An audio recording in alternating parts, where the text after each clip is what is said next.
NDA के एक बड़े सहयोगी को आप उसके ही पार्टी ऑफिस दफ्तर से खाली करवाने की प्रक्रिया आप शुरुआत कर रहे हैं। हमारी तैयारी चल रही है और हम मजबूती के साथ विधानसभा के चुनाव में जाएंगे। तो ये तो एक राजनीतिक साजिश की बू इसमें आ रही है, किसी का दबाव है। कहा जा रहा है बहुत सालों से टैक्स नहीं जमा किया गया है। देखिए, अगर टैक्स नहीं जमा किया गया है तो ये विभाग का काम है कि विभाग हमको सूचित करे कि आपका इतना टैक्स बनता है, आप इसको जमा कीजिए, आपका डेडलाइन ये है। लेकिन ऐसी कोई सूचना हमारे पार्टी दफ्तर को विभाग की तरफ से नहीं है। आदरणीय पशुपति कुमार पारस जी आदरणीय नरेंद्र मोदी जी को अपना नेता मानते हैं, आदरणीय नीतीश कुमार जी को अपना नेता मानते हैं और हमको पूर्ण यकीन है कि बिहार एनडीए के बड़े नेता इसमें हस्तक्षेप करेंगे। चिराग पासवान, कहा जा रहा है कि चिराग पासवान ने आवेदन दिया है कार्यालय। मैं ये नहीं जानता हूं कि चिराग पासवान ने आवेदन दिया। नमस्कार, स्वागत आपका लाइव बिहार में। मैं आपके साथ संजीव सिंह। राष्ट्रीय लोक जनशक्ति पार्टी के राष्ट्रीय अध्यक्ष पूर्व केंद्रीय मंत्री पशुपति कुमार पारस के हाथ से पहले सांसदी गई, तमाम जो सांसद हैं वो भी साथ छोड़ दिए और अब जो है उसके हाथ से पार्टी कार्यालय भी जाने वाला है। भवन निर्माण विभाग ने एक नोटिस जारी किया है जिसमें उन्होंने कहा है जो उनको जो आवास मिला है अब उन्हें खाली करना पड़ेगा। हमारे साथ बातचीत करने के लिए मुख्य प्रवक्ता चंदन जी है। क्या कहेंगे आप लोग? तो आप तो सांसदी भी गई, आप पार्टी कार्यालय भी खाली करने का नोटिस आया है। नहीं, देखिए, पार्टी कार्यालय खाली करने का नोटिस अभी हमारे पार्टी ऑफिस को प्राप्त नहीं हुआ है विभाग के द्वारा, लेकिन प्रिंट मीडिया और इलेक्ट्रॉनिक मीडिया में जो दिखाया जा रहा है उससे तो स्पष्ट होता है कि इसके पीछे किसी का दबाव है, कोई साजिश है। चूंकि वन व्हीलर रोड लोक जनशक्ति पार्टी के नाम से आवंटित थी और इस पार्टी के चुनाव चिन्ह पर विवाद उत्पन्न हुआ जो चुनाव आयोग के पास अभी तक लंबित है और वहां से दो पार्टी का जन्म होता है, रीजनल पार्टी का, राष्ट्रीय लोक जनशक्ति पार्टी और लोक जनशक्ति पार्टी रामविलास। तो हम इसमें पहले से रह रहे थे।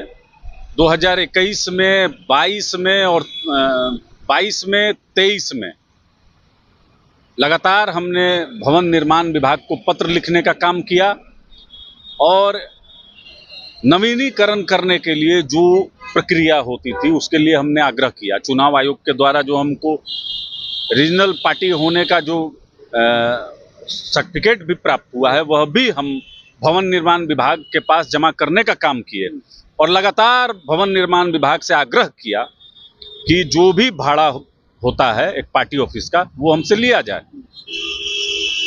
और भवन निर्माण विभाग के तरफ से अभी तक हमको कोई भी ऐसी सूचना नहीं प्राप्त है। अच्छा, एनडीए के साथ आप लोग हैं, चुनाव में भी एनडीए के मजबूती के साथ खड़ा रह गए। कौन, किसका साजिश है? आपके पीछे कौन लगे हैं जो पार्टी आपको खाली? देखिए, आदरणीय पशुपति कुमार पारस जी एनडीए के बड़े नेता हैं और यह किसी से छिपा हुआ नहीं है कि जो हमारा त्याग और तप है। जब 2024 में लोकसभा चुनाव लड़ने की बारी आई उस समय एनडीए के तरफ से हमको कहा गया कि आप चुनाव मत लड़िए, एनडीए के हित में है, एकजुटता रहेगी। तो हम लोग ने त्याग किया, बलिदान दिया। ये कोई साधारण विषय नहीं है। अगर हमारे 5 सांसद चुनाव लड़ गए रहते तो आज एनडीए की 5 सीटें बिहार में कम हो गई रहती, इससे कहीं कोई इनकार नहीं है। आदरणीय पशुपति कुमार पारस जी आदरणीय नरेंद्र मोदी जी को अपना नेता मानते हैं, आदरणीय नीतीश कुमार जी को अपना नेता मानते हैं और हमको पूर्ण यकीन है कि बिहार एनडीए के बड़े नेता इसमें हस्तक्षेप करेंगे और विभाग के द्वारा जो त्रुटि हुई है, जो गलती हुई है, उसको सुधारने का काम किया जाएगा। चूंकि राष्ट्रीय लोक जनशक्ति पार्टी एनडीए के हिस्सा है और इसी बिहार में कई ऐसे दल हैं जिनको पार्टी कार्यालय मिला हुआ है और जिनके एक भी सांसद नहीं है, विधायक नहीं है, जबकि हमारे पास तो एक विधान पार्षद भी हैं और 2019 हो या 20 हो हम लोग चुनाव लड़े हैं और 2025 सामने है, 1 साल बचा हुआ है। हमारी तैयारी चल रही है और हम मजबूती के साथ विधानसभा के चुनाव में जाएंगे। तो ये तो एक राजनीतिक साजिश की बू इसमें आ रही है, किसी का दबाव है। अब किसका दबाव है ये तो आप पत्रकार हैं, आप खोज सकते हैं। कहा जा रहा है बहुत सालों से टैक्स नहीं जमा किया गया है। देखिए, अगर टैक्स नहीं जमा किया गया है तो ये विभाग का काम है कि विभाग हमको सूचित करे कि आपका इतना टैक्स बनता है, आप इसको जमा कीजिए, आपका डेडलाइन ये है। लेकिन ऐसी कोई सूचना हमारे पार्टी दफ्तर को विभाग की तरफ से नहीं है।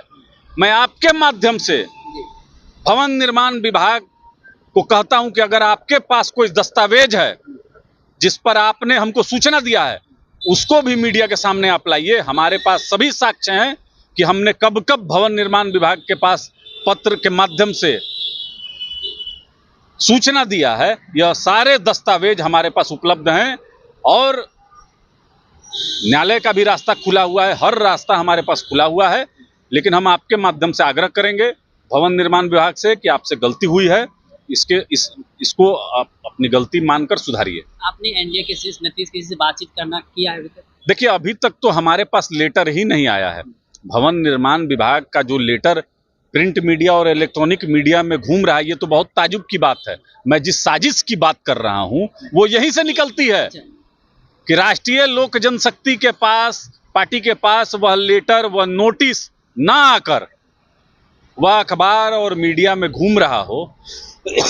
इससे स्पष्ट हो जाता है कि किसी का दबाव, किसी का साजिश, किसी का षड्यंत्र कहीं ना कहीं भवन निर्माण विभाग पर काम कर रहा है और इसको जल्द से जल्द इस त्रुटि को सुधारने की जरूरत है।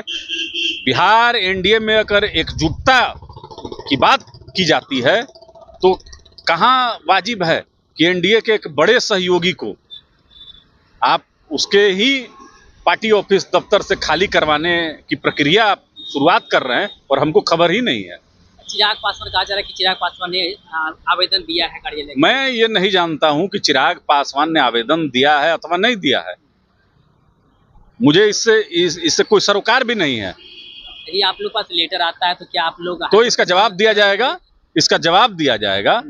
एक लंबे समय से देखिए, स्वर्गीय रामविलास पासवान जी इसी पार्टी दफ्तर से बिहार के विषय में बड़े बड़े राजनीतिक फैसले लिया करते थे।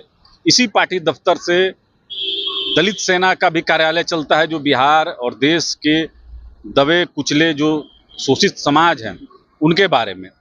तो ये पार्टी दफ्तर बहुत इम्पोर्टेंट जगह है।